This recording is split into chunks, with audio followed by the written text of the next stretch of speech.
Hello welcome back to Jakyar academy. So ಈ ಒಂದು ವಿಡಿಯೋಗೆ ನಿಮಗೆ ಸ್ವಾಗತವನ್ನು ಕೋರ್ತಾ, ಈ ವರ್ಷ 2026 ಹಾಗೂ 27ನೇ ಸಾಲಿನ ಹಲವಾರು ಬದಲಾವಣೆಗಳು ಆಗ್ತಾ ಇದ್ದಾವೆ. ಅದೇ ತರ ಇದು ಕೂಡ ಒಂದು ಅದು ಏನಂದ್ರೆ HPC ಎನ್ನುವಂಥದ್ದು. ಯಾವುದು HPC ಅಂದ್ರೆ ಸಮಗ್ರ ಪ್ರಗತಿ ಪತ್ರ ಎನ್ನುವಂಥದ್ರ ಬಗ್ಗೆ ಈಗಾಗಲೇ ನಿಮಗೆ ಇಲಾಖೆ ಆದೇಶಗಳು ಏನಿದ್ದು ಹೋದ ವರ್ಷ ಮಾಡಿದ್ವಿ ಬಿಟ್ಟರೆ ಬಿಡ್ತಾ ಇದ್ವಿ. ಆದ್ರೆ ಇವಾಗ LBA ಹಿಡ್ಕೊಂಡು ಹೊಸ ಸ್ಯಾಪ್ ಹಿಡ್ಕೊಂಡು ಜೊತೆಗೆ ನಮ್ಮ ಮೌಲ್ಯ ಶಿಕ್ಷಣ ಏನು ಕೊಟ್ಟಿದ್ದಾರೆ ಆ ಒಂದು ಆಕ್ಟಿವಿಟೀಸ್ಗಳಾಯ್ತು. ತದನಂತರ ಆ ಒಂದು ಅಪೇಕ್ಷಿತ ಕಲಿಕಾ ಫಲಗಳು ತರಗತಿವಾರು ಏನಿದಾವೆ ಅವು ಕೂಡ ಇಲ್ಲಿ ಇಂಪಾರ್ಟೆಂಟ್ ಆಗಿ ಇರಲಿದ್ದಾವೆ. ಅದರ ಮೌಲ್ಯಮಾಪನ ಕೂಡ ನಾವು ಕಂಪಲ್ಸರಿ ಆಗಿ ಮ್ಯಾಂಡೇಟರಿಯಾಗಿ ಮಾಡಲೇಬೇಕಾಗಿರುವಂಥದ್ದು.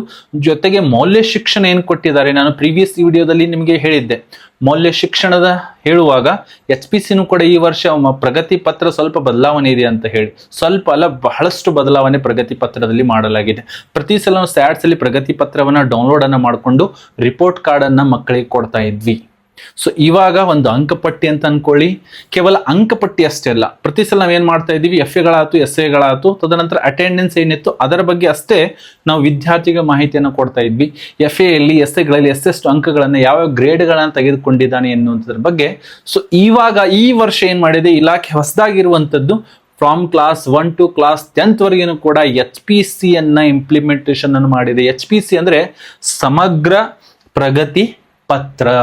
ವಿದ್ಯಾರ್ಥಿಗಳು ಪ್ರತಿಯೊಂದು ತಾನೇನು ಕಲಿತಾನೆ, ಅವರ ಮನೆಯವರ ಅಭಿಪ್ರಾಯ ಏನಿದೆ, ಜೊತೆಗೆ ಶಿಕ್ಷಕರ ಅಭಿಪ್ರಾಯ ಏನಿದೆ, ಸಹಪಾಠಿಗಳ ಅಭಿಪ್ರಾಯ ಏನಿದೆ, ಮೌಲ್ಯ ಶಿಕ್ಷಣಗಳನ್ನು ಎಷ್ಟು ಕಲ್ತಿದ್ದಾನೆ, ಆ ಒಂದು ಸಂಬಂಧಿಸಿರುವಂತಹ ತರಗತಿಗಳಲ್ಲಿ ಯಾವೆಲ್ಲ ಅಪೇಕ್ಷಿತ ಕಲಿಕಾ ಫಲಗಳನ್ನ ಆ ವಿದ್ಯಾರ್ಥಿ ಪೂರ್ಣಗೊಳಿಸಿದರೆ ಎನ್ನುವುದರ ಬಗ್ಗೆ ಸಂಪೂರ್ಣವಾಗಿ ಮಿನಿಮಮ್ 16 ಪೇಜ್ ಇದೆ. ಅದು ನಾನು ಆಮೇಲೆ ನಿಮಗೆ ತೋರಿಸ್ತೀನಿ ಎಲ್ಲಿಂದ ಅದನ್ನು ಡೌನ್ಲೋಡ್ ಮಾಡ್ಕೊಳ್ಬೇಕು ಎನ್ನುವಂಥದ್ದನ್ನು ಸಹಿತ ಅದೆಲ್ಲವನ್ನು ಕೂಡ HPCಯಲ್ಲಿ ಹೊಲಿಸ್ಟಿಕ್ ಪ್ರೋಗ್ರೆಸಿವ್ ಕಾರ್ಡ್ ಅಂತ ಕರಿತೀವಿ.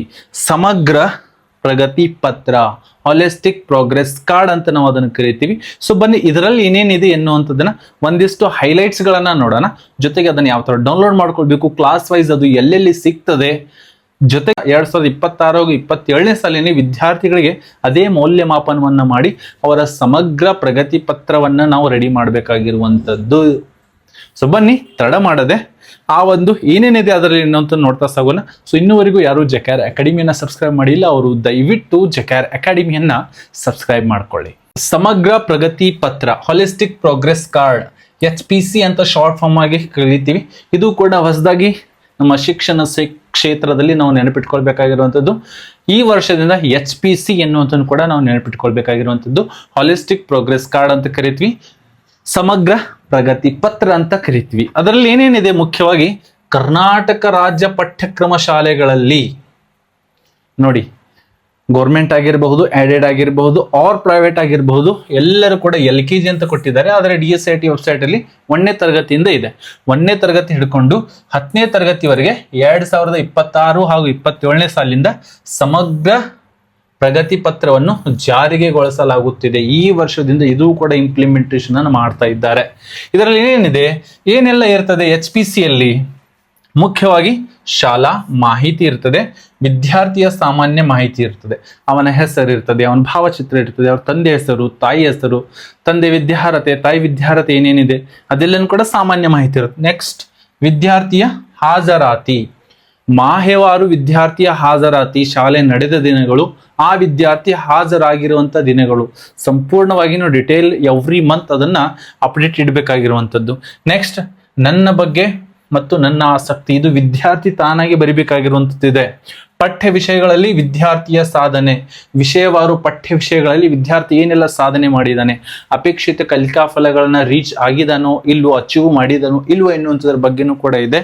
ಜೊತೆಗೆ ಸಹಪಠ್ಯ ಚಟುವಟಿಕೆಗಳಲ್ಲಿ ವಿದ್ಯಾರ್ಥಿಯ ಸಾಧನೆ, ಪಠ್ಯದ ಜೊತೆಗೆ ಸಹಪಠ್ಯ ಚಟುವಟಿಕೆಗಳಿದೆ ಅದರಲ್ಲಿ ವಿದ್ಯಾರ್ಥಿ ಸಾಧನೆ ಏನಿದೆ. ಜೊತೆಗೆ ಮಾಹಿತಿ ಅಡಿಯಲ್ಲಿ ನೋಡ್ರಿ, ಬರಹ ಅಥವಾ ಮಾಹಿತಿ ಅಲ್ಲಿ ಸ್ವ ಅವಲೋಕನ ಇದೆ. ವಿದ್ಯಾರ್ಥಿ ಸ್ವತಃ ತಾನೇ ಅವಲೋಕನ ಮಾಡಿ ಟಿಕ್ ಮಾರ್ಕ್ ಅನ್ನು ಹಾಕ್ತಾನೆ. ಆ ಒಂದು ಫಾರ್ಮೆಟ್ ಅನ್ನ ನಾನು ನಿಮಗೆ ತೋರಿಸ್ತೀನಿ ಸ್ವಲ್ಪ ಹೊತ್ತಾದ್ಮೇಲೆ. ಸಹಪಾಠಿಯ ಮಾಹಿತಿ, ಸಹಪಾಠಿಯಿಂದ ಏನೇನು ಪಡ್ಕೊಂಡಿದ್ದಾನೆ ಅದರ ಮಾಹಿತಿನೂ ಕೂಡ ಇದೆ.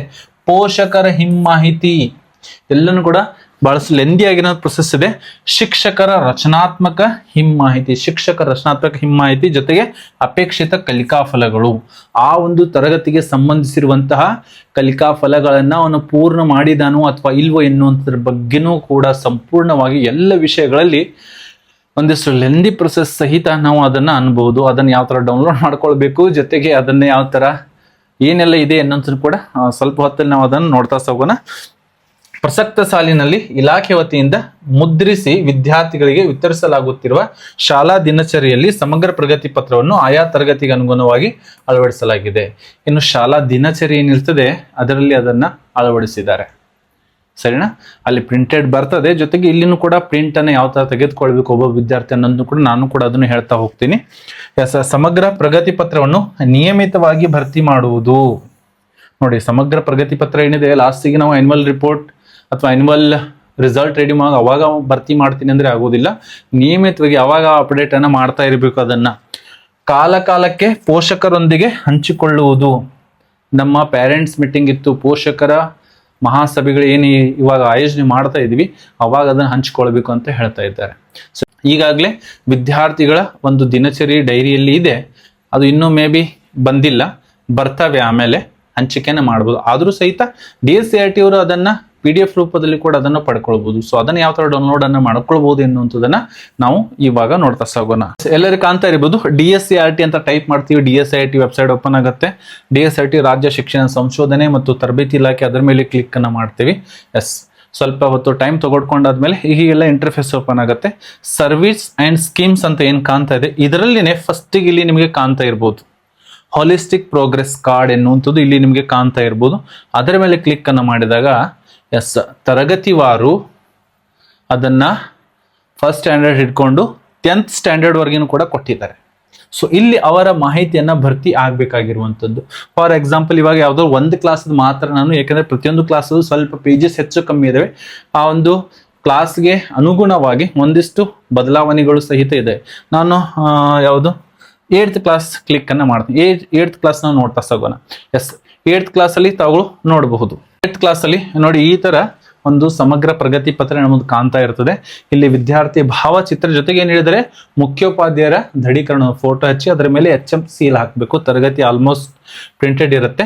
2026 ಹಾಗೂ 27ನೇ ಸಾಲಿನಲ್ಲಿ ಶಾಲಾ ಮಾಹಿತಿ ಇದೆ, ಸ್ಕೂಲ್ ಇನ್ಫಾರ್ಮೇಶನ್ ಅನ್ನು ಕೊಟ್ಟಿದ್ದಾರೆ. ಸ್ಕೂಲ್ ಹೆಸರು ಬರುತ್ತೆ, ತಾಲೂಕು, ಡಿಸ್ಟಿಕ್ ಬರುತ್ತೆ, ತದನಂತರ ಪಿನ್ ಕೋಡ್ ಇದೆ, UDIS ಸಂಖ್ಯೆ ಇದೆ. ಎಸ್, ವಿದ್ಯಾರ್ಥಿಯ ಸಾಮಾನ್ಯ ಮಾಹಿತಿ, ಜನರಲ್ ಇನ್ಫಾರ್ಮೇಶನ್ ಆಫ್ ಸ್ಟೂಡೆಂಟ್ ಇದೆ. ಇಲ್ಲಿ ವಿದ್ಯಾರ್ಥಿಯ ಹೆಸರು ಇರ್ಬೋದು, ಸ್ಯಾಟ್ ಸಂಖ್ಯೆ ಇರ್ಬೋದು, ದಾಖಲಾತಿ ಸಂಖ್ಯೆ ಇರ್ಬೋದು, ಅಪಾರ ID ಇರ್ಬೋದು, ಅವನ ಎಲ್ಲ ಸಾಮಾನ್ಯ ಎಲ್ಲ ಮಾಹಿತಿಗಳನ್ನ ಇಲ್ಲಿ ನೀಡಲಾಗಿದೆ. ಇದೆಲ್ಲವನ್ನ ಅವನ ಸಾಮಾನ್ಯ ಮಾಹಿತಿ, ಅವನ ರಕ್ತದ group, height, weight, mother, father name, power, profession ಏನಿದೆ. ಎಸ್, ಇಲ್ಲಿ ನೋಡಿ, ವಿದ್ಯಾರ್ಥಿ ಹಾಜರಾತಿ ಪ್ರತಿ ತಿಂಗಳಿದು ಅಪ್ಡೇಟ್ ಮಾಡಬೇಕಾಗಿರುವಂಥದ್ದು. ಮೇ ತಿಂಗಳಲ್ಲಿ, ಜೂನ್, ಜುಲೈ, ಆಗಸ್ಟ್ ಒಟ್ಟು ಎಷ್ಟು ದಿನಗಳು ಅವನು ಹಾಜರಾಗಿದ್ದಾನೆ ಎನ್ನುವಂಥದ್ರ ಬಗ್ಗೆ, ಶಾಲೆ ನಡೆದ ದಿನಗಳು, ಶಾಲೆಗೆ ಹಾಜರಾದ ದಿನಗಳು, ಶೇಕಡಾವಾರು ಹಾಜರಾತಿ ಕಡಿಮೆ ಇದ್ದಲ್ಲಿ ಕಾರಣಗಳು, ಹೀಗೆ ಹಲವಾರು ಲೆಂದಿ ಪ್ರೊಸೆಸ್ ಇದೆ. ಎಸ್, ನನ್ನ ಬಗ್ಗೆ ಎನ್ನುವಂಥದ್ದು. ಸೊ ಈ ವರ್ಷ ಹೊಸದಾಗಿರುವಂಥದ್ದು, ವಿದ್ಯಾರ್ಥಿ ತನ್ನಷ್ಟಕ್ಕೆ ತಾನೇ ಇದನ್ನ ಅವನ ದಿನಚರಿ ಡೈರಿಯಲ್ಲಿ ಬಂದಿರುತ್ತಿದ್ದು. ಆಲ್ ಅಬೌಟ್ ಮೀ, ನನ್ನ ಹೆಸರು ಇಲ್ಲಿ ಅವನು ಕ್ರಿಯೇಟಿವ್ ಆಗಿ ಬರೀಬಹುದನ್ನು ಕೂಡ. ನಾನು ಇವರ ಜೊತೆ ವಾಸವಾಗಿದ್ದೇನೆ, ಐ ಲಿವ್ ವಿತ್. ಎಸ್, ನನ್ನ ವಾಸಸ್ಥಳ, ಮೈ ಹಾಬೀಸ್, ಇದನ್ನು ಕೂಡ ಬೈ ಲ್ಯಾಂಗ್ವೇಜ್ ಅಲ್ಲಿ ಕೊಟ್ಟಿದ್ದಾರೆ. ಇನ್ನು ಮುಂದೆ ಮೇ ಬಿ ಎಲ್ಲವೂ ಕೂಡ ಇಂಗ್ಲಿಷ್ ನಮ್ಮ ಕನ್ನಡ ಜೊತೆಗೆ ಇರುತ್ತದೆ ಎನ್ನುವಂಥದ್ದು ವಿಪರ್ಯಾಸನೂ ಕೂಡ ಹೌದು. ದ್ವಿಭಾಷಾ ಆಗ್ತಾ ಇರೋದರಿಂದ ಕನ್ನಡ ಜೊತೆಗೆ ಅಥವಾ ಮಾತೃಭಾಷೆ ಜೊತೆಗೆ ಇಂಗ್ಲಿಷ್ನು ಕೂಡ ಅವ್ರು ಏನ್ ಮಾಡ್ತಾ ಇದ್ದಾರೆ, ಸೇರಿಸ್ತಾ ಹೋಗ್ತಾ ಇದ್ದಾರೆ. ಎಸ್, ನೆಕ್ಸ್ಟ್ ನನ್ನ ಆಸಕ್ತಿ, ಅವನ ಹಾಬೀಸ್ ಅಥವಾ ಇಂಟ್ರೆಸ್ಟ್ ಏನೇನಿದಾವೆ, ಓದೋದು, ಸಂಗೀತವಾದಿ, ಇದೆಲ್ಲ ವಿದ್ಯಾರ್ಥಿದಿದೆ. ಎಸ್, ನನ್ನ ಗುರಿ ಏನಿದೆ, ನಾನು ಹವ್ಯಾಸಗಳೇನು, habits I need to develop, achieve my goals in life, ಅದೆಲ್ಲವನ್ನ ವಿದ್ಯಾರ್ಥಿ ಬರೀಲಿ ಎನ್ನುವಂಥದ್ದು ನನ್ನ ಶೈಕ್ಷಣಿಕ ಗುರಿ. ಎಸ್, ಪಾರ್ಟ್ ಎ, ಇದು ಮುಖ್ಯವಾಗಿರುವಂಥದ್ದು. ನಮ್ಮದು ಪ್ರತಿ ವರ್ಷ ಇಷ್ಟೇ ಮಾಡ್ತಾ ಇದ್ವಿ. ಇದರ ಜೊತೆಗೆ ಇನ್ನೂ ಬಹಳಷ್ಟು ಕೊಟ್ಟಿದ್ದಾರೆ. FA ಹಾಗೂ ಎಸ್ಎಗಳಿರಬಹುದು. ಟೋಟಲ್ FA1, FA2, SA1 ಇದೆ, ಜೊತೆಗೆ ಟೋಟಲ್ ಇದೆ. FA3, FA4, SA2 ಇದೆ, ಜೊತೆಗೆ ಟೋಟಲ್ ಒಟ್ಟು 100 ಮಾರ್ಕ್ಸ್ ಇದೆ. ಮೇ ಟು ಸೆಪ್ಟೆಂಬರ್ ವರೆಗೆ, ನಂತರ ಅಕ್ಟೋಬರ್ ಇಂದ ಮಾರ್ಚ್ ವರೆಗೆ. ಇಲ್ಲಿ ಇದನ್ನ ಇವಾಗ ಪಾರ್ಟ್ ಬಿ ಪ್ರಾರಂಭ ಆಗ್ತವೆ, ಮೌಲ್ಯಗಳಿದ್ದಾವೆ. ಎಸ್, ಅವಾಗಿಂದ ನಾವು ಹೇಳಿದ್ವಿ ಮೌಲ್ಯ ಶಿಕ್ಷಣದಲ್ಲಿ ಆ ಒಂದು ಮೌಲ್ಯಗಳು ಅಥವಾ ಉಪ ಮೌಲ್ಯಗಳು ಏನೇನು ಅವನು ಗಳಿಸಿದಾನೆ ಎನ್ನುವಂಥದ್ರ ಬಗ್ಗೆನೂ ಕೂಡ ಗ್ರೇಡ್ ಅನ್ನು ಕೊಡಬೇಕಾಗಿರುವಂಥದ್ದು first semester and second semester. Yes, ಇದೆಲ್ಲನೂ ಕೂಡ ನಿಮಗೆ ಆ ಒಂದು PDF ಅಲ್ಲಿ ನಾನು ಹೇಳಿದೆಲ್ಲ ಕ್ಲಾಸ್ ವೈಸ್ ನಿಮಗೆ ಸಿಗ್ತದೆ. ಸಾಧನೆ ವಿವರ ಇದೆಲ್ಲ ಭರ್ತಿ ಮಾಡಬೇಕಾಗಿರುವಂಥದ್ದು. ಎಸ್, ಹಿಮ್ ಮಾಹಿತಿ, ಸ್ವ ಅವಲೋಕನ, ಸೆಲ್ಫ್ ರಿಫ್ಲೆಕ್ಷನ್ ಅಂತ ಇದೆ. ಎಸ್, ನಾನು ಸಾಧಿಸಿದ್ದೇನೆ, ನಾನು ಪ್ರಥಮ ಭಾಷೆಯಲ್ಲಿ ಎಲ್ಲ ಕಲಿಕಾಂಶಗಳನ್ನು ಕಲಿತಿರುವೆ, ಇದು ವಿದ್ಯಾರ್ಥಿ ತುಂಬಬೇಕಾಗಿರುವಂಥದ್ದು, ಇದು ಶಿಕ್ಷಕರ ಸಹಾಯದಿಂದ ಅವನು ತುಂಬಬೇಕಾಗಿರುವಂಥದ್ದು. ಎಸ್, ಇದೆಲ್ಲನೂ ಕೂಡ ಮಾಹಿತಿ. ಸಹಪಾಠಿ ಹಿಮ್ ಮಾಹಿತಿನೂ ಕೂಡ ಇದೆ. ನನ್ನ ಸಹಪಾಠಿಗೆ ಪ್ರಥಮ ಭಾಷೆಯಲ್ಲಿ ಎಲ್ಲ ಕಲಿಕಾಂಶಗಳನ್ನು ಕಲಿಯಲು ಸಾಧ್ಯವಾಯಿತು. ಅವರ ಗೆಳೆಯರ ಬಗ್ಗೆ, ಅವರ ಸಹಪಾಠಿಗಳ ಬಗ್ಗೆ ಅವರು ಬರೀತಾರೆ. ನೆಕ್ಸ್ಟ್ ಪೋಷಕರನ್ನು ಕೂಡ ಇದೆ ನೋಡಿ, ಪೋಷಕರ ಹಿಮ್ ಮಾಹಿತಿ, ಅವರ ಫೀಡ್ಬ್ಯಾಕ್ ಅನ್ನು ಕೂಡ ಇದರಲ್ಲಿ ಪಡೆದುಕೊಳ್ಬೇಕಾಗಿರುವಂತದ್ದಿದೆ. ಪೋಷಕರು ಕೂಡ ಬರೀತಾರೆ, ನನ್ನ ಮಗುವಿಗೆ ಶಾಲೆಯಲ್ಲಿ ಈ ಕೆಳಗಿನವುಗಳಲ್ಲಿ ಬೆಂಬಲದ ಅಗತ್ಯವಿದೆ. ಇನ್ನು ಪ್ರಥಮ ಭಾಷೆ ಕಲಿಬೇಕು, ಮ್ಯಾಥ್ಸ್, ದ್ವಿತೀಯ ಥರ್ಡ್ ಲ್ಯಾಂಗ್ವೇಜ್, ಸಮಾಜ ವಿಜ್ಞಾನ ಆಗಿರಬಹುದು, ಇಮೋಷನಲ್ ಮ್ಯಾನೇಜ್ಮೆಂಟ್ ಆಗಿರಬಹುದು, ಶೈಕ್ಷಣಿಕ ವೃತ್ತಿ ಮಾರ್ಗದರ್ಶನ, ಡಿಜಿಟಲ್ ಲಿಟರೇಸಿ ಆಗಿರಬಹುದು, ಹಲವಾರು ಅವರು ಈ ಮಾಹಿತಿಯನ್ನು ಪಡ್ಕೊಂಡಿದ್ದಾರೆ. ಜೊತೆಗೆ ಎಸ್, ಇದೆಲ್ಲನೂ ಕೂಡ ಇದೆ, ತಗೊಂಡು ನೋಡ್ತಾ ಹೋಗ್ಬೋದು. ಇಲ್ಲಿ ಶ್ರೇಣಿಗಳನ್ನು ಕೂಡ ಕೊಟ್ಟಿದ್ದಾರೆ, ಯಾವ ಶ್ರೇಣಿ ಕೊಡಬೇಕೆನ್ನುವಂಥದ್ದನ್ನು ಕೂಡ. ಸೊ ಪ್ರತಿ ಸಲನೂ ಕೂಡ ಗ್ರೇಡನ್ನು ಯಾವ ಥರ ಕೊಡಬೇಕೆನ್ನುವಂಥದ್ದು ಹಲವಾರು ಮಾಹಿತಿಗಳು ಇರ್ತಾ ಇದ್ವು, ಇಲ್ಲೇ ಅವರು ಕೊಟ್ಬಿಟ್ಟಿದ್ದಾರೆ. ನಿರೀಕ್ಷಿತ ಕಲಿಕಾ ಫಲಗಳೇನಿದ್ದಾವೆ, expected learning outcomes. Expected learning outcomes ಏನೇನಿದೆ ಪ್ರಥಮ ಭಾಷೆಯಲ್ಲಿ, ಇದು ಮೇ ಬಿ ಇದು 8th ಕ್ಲಾಸ್ಗೆ ಇದೆಯಲ್ಲ.